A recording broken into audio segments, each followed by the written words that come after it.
আমরা এখানে অনেকে আছি, হয়তো কিছু কিছু লোক আমাদের সাথে এখনো নাই।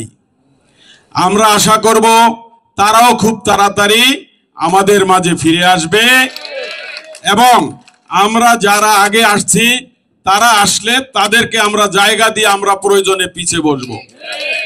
আপনারা দেখেন আমিনুল একজন যুগ্ম আহ্বায়ক, কোথায় বসেছে আপনারা দেখেন। তার মানে আমিনুল অনেক দিন ধরে ভাইয়ের সাথে কাজ করতেছে, সে মনে করছে আজকে আমি সামনে বসলেও চলবে, না বসলেও চলবে।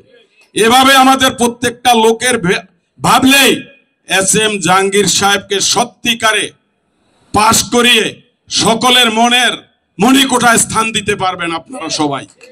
তাই আমি সকলকে বেশি কথা না বলে, এইখানে যারা আছেন নির্বাচনের অভিজ্ঞতা সবার আছে, এটা আসলে ফর্মালিটির মতন কাজ যে কি কি পরামর্শ আছে, বাট অভিজ্ঞতা প্রত্যেকের আছে। তাই যে আজকে ক্যান্ডিডেট সেও কিন্তু নির্বাচনের অভিজ্ঞতা কতদিন আপনারা সকলে জানেন।